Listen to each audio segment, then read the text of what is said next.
अंतर्राष्ट्रीय जल सीमा में बढ़ते जियोपॉलिटिकल तनाव का असर अब भारत पर पड़ने लगा है। देवभूमि द्वारका जिले के सलाया का एक मालवाहक जहाज हॉर्मुज स्ट्रेट में ईरानी और अमेरिकी नौसेना के बीच हुई फायरिंग की चपेट में आ गया। हादसे में जहाज डूब गया, जिसमें एक खलासी की मौत हो गई, जबकि 17 अन्य को सुरक्षित बचा लिया गया। जानकारी के अनुसार सलाया का मालवाहक जहाज 7 मई को दुबई से जनरल कार्गो लेकर यमन के मोकल्ला पोर्ट के लिए रवाना हुआ था। जहाज पर टंडेल यानी कि चालक सहित कुल 18 खलासी सवार थे। बताया गया है कि रात करीब 1 बजे जहाज पर हॉर्मुज स्ट्रेट से गुजर रहा था, तभी ईरानी और अमेरिकी नौसेना के बीच अचानक भारी फायरिंग शुरू हो गई। इस दौरान गुजरात का जहाज क्रॉस फायरिंग की चपेट में आ गया। गोलीबारी के कारण जहाज को गंभीर नुकसान पहुंचा और उसमें तेजी से पानी भरने लगा। अफरा तफरी के बीच इंजन रूम में ड्यूटी कर रहे सलाया नवासी नाविक अल्ताफ गंभीर रूप से घायल हो गए और उनकी मौके पर ही मौत हो गई, जबकि जहाज डूबने के दौरान अन्य खलासियों ने मदद की गुहार लगाई। इसी बीच वहां से गुजर रहे MSV प्रेम सागर 1 जहाज के क्रू ने तत्काल रेस्क्यू ऑपरेशन शुरू किया और सभी 17 खलासियों को सुरक्षित बाहर निकाल लिया गया। बचाए गए खलासी शुक्रवार शाम दुबई पोर्ट पहुंच गए। वहां उन्होंने हादसे से जुड़ा एक वीडियो भी शेयर किया। इंडियन सेलिंग वेसल्स एसोसिएशन के जनरल सेक्रेटरी आदम ने घटना की पुष्टि करते हुए बताया कि दुबई स्थित भारतीय दूतावास को पूरे मामले की जानकारी दी गई है। एसोसिएशन ने मांग की है कि मृतक खलासी अल्ताफ तलाब केर का पार्थिव शरीर जल्द से जल्द भारत लाया जाए और दुबई में मौजूद अन्य नाविकों को मेडिकल सहायता और ठहरने की उचित व्यवस्था उपलब्ध कराई जाए। बीते दिनों अमेरिका और ईरान के बीच स्ट्रेट ऑफ हॉर्मुज में सैन्य झड़प की खबरें सामने आई है। ईरान ने UAE पर बैलिस्टिक मिसाइल से हमला किया है, जिसके बाद अमेरिका और ईरान के बीच जारी सीजफायर के टूटने का खतरा मंडराने लगा है। UAE ने कहा है कि उसने ईरान से दागे गए ड्रोन और मिसाइलों को बीच में ही रोक दिया है और देश भर में रक्षात्मक अभियानों के कारण धमाकों की खबरें आई हैं। अमेरिकी राष्ट्रपति डोनाल्ड ट्रंप ने पत्रकारों से कहा है कि ईरान के साथ संघर्ष विराम अभी भी लागू है, जबकि तेहरान ने वॉशिंगटन पर हमले को लेकर संघर्ष विराम का उल्लंघन करने का आरोप लगाया है।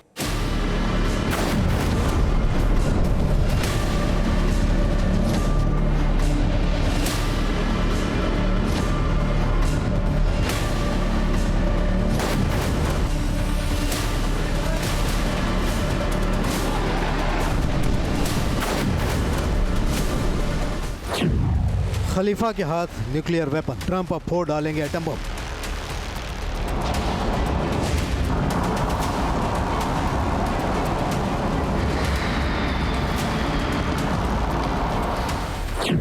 ईरान के विनाशक मिसाइल पावर, जंग 3 के लिए तैयार सुपर पावर।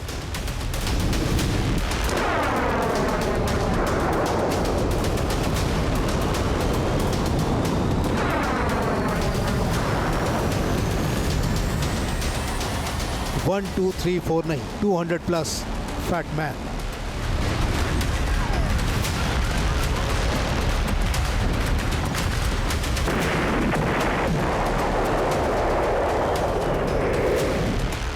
अमेरिका में बहुत तेजी से ईरान का एक खौफ मंडराता जा रहा है। डीप स्टेट से लेकर ट्रंप प्रशासन तक ईरान के एटमी हथियार बनने की ताकत को बहुत गहराई से महसूस किया जा रहा है।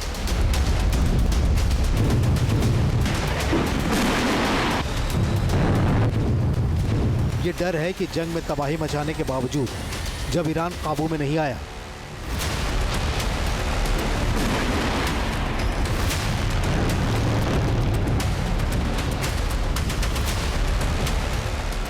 तो उसकी एटमी मंशा को कैसे थामा जा सकता है।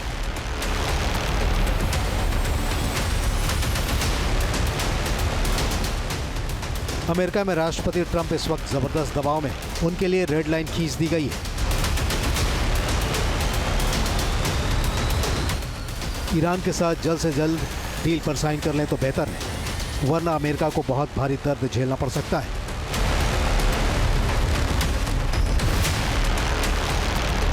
दरअसल ये दर्द कुछ और नहीं बल्कि ईरान का एटमी पावर से लैस हो जाना है।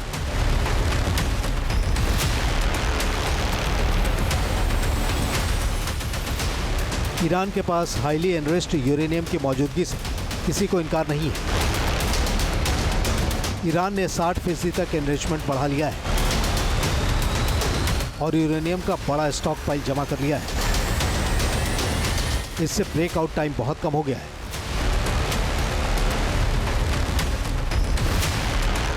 इसका मतलब है कि ईरान सिर्फ 1 से 2 हफ्ते में एक एटमी हथियार तैयार कर सकता है।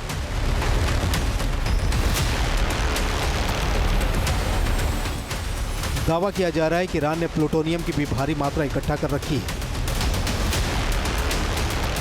जिससे वो चंद दिनों में एटमी शक्ति बन सकता है।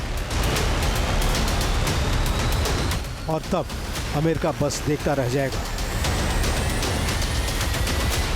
इसीलिए अमेरिकी एक्सपर्ट्स ट्रंप को चेतावनी दे रहे हैं कि ईरान के साथ किसी भी डील में उसकी प्लूटोनियम पावर पर बैन की शर्त जरूर शामिल होनी चाहिए। ईरान डील नहीं करेगा, अमेरिका कोहराम मचाएगा।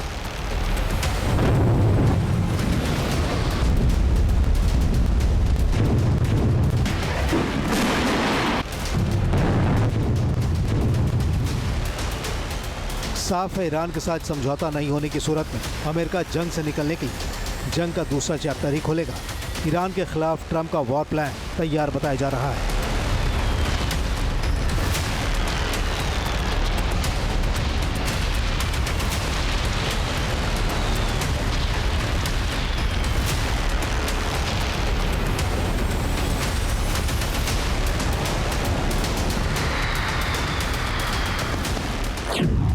अमेरिका इस बार ट्रिपल अटैक कर सकता है। पहला निशाना होगा ईरान का मिसाइल सिस्टम, दूसरा ईरान के नेवी एसेट्स पर हमला और तीसरा प्रहार ईरान के मिलिट्री कमांड नेटवर्क से शुरू होगा। सीज फायर के बावजूद 7 मई को मिडिल ईस्ट में हालात एक बार फिर जंगी हो गया था, जब अमेरिकी सेना ने ईरान के केश्म और बंदर अब्बास बंदरगाह पर हमला किया था।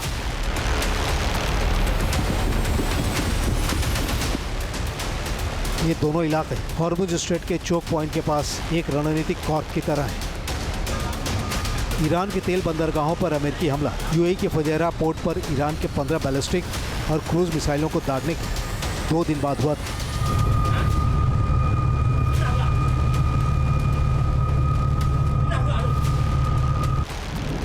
ईरान के हमलों से अमेरिकी पार्टनर्स खाड़ी मुल्कों का गुस्सा भड़क उठा था।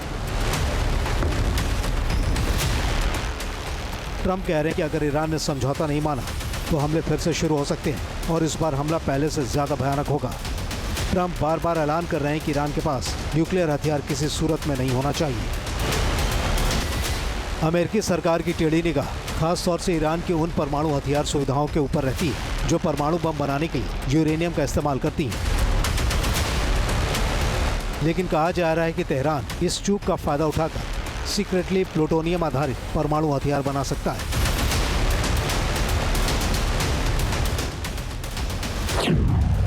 यूनाइटेड अगेंस्ट न्यूक्लियर ईरान के नीति निदेशक जेसन ब्रॉडस्की ने फॉक्स न्यूज डिजिटल को कहा है कि ईरान के साथ प्रस्तावित किसी भी समझौते में परमाणु हथियारों के प्लूटोनियम रूट पर बात होनी चाहिए, क्योंकि यही वजह है कि इजराइल ने ईरान के अराक हैवी वाटर रिएक्टर पर 2 बार हमला किया था, जून 2025 और मार्च 2026 में। खुफिया जानकारी से पता चला है कि बमबारी के बाद भी ईरान ने बार बार संयंत्र के पुनर्निर्माण का प्रयास किया था। इसीलिए ईरान के साथ किसी भी समझौते में प्लूटोनियम रूट का हिस्सा भी जरूर होना चाहिए।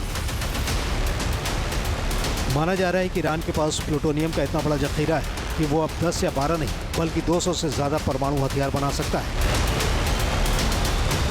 अमेरिकी एक्सपर्ट्स की आशंका है कि ईरान बुश शहर के परमाणु रिएक्टर में इस्तेमाल होने वाले ईंधन से हासिल प्लूटोनियम के जरिए भी परमाणु हथियार बना सकता है। हालांकि एटमी हथियार बनाने के लिए प्लूटोनियम रूट जटिल और रेडियो एक्टिव के जोखिम से भरा होता है।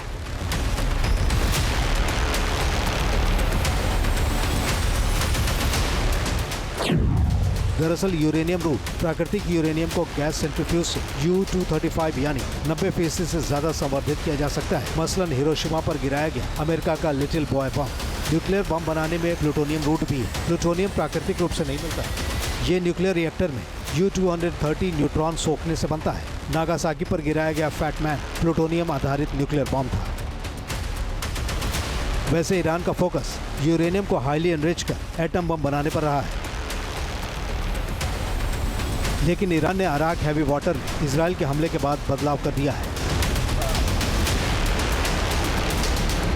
जिसका मतलब है कि वो परमाणु हथियार बनाने की प्लूटोनियम का रास्ता भी अख्तियार कर सकता है। ऐसे में तब अमेरिका का रास्ता क्या होगा?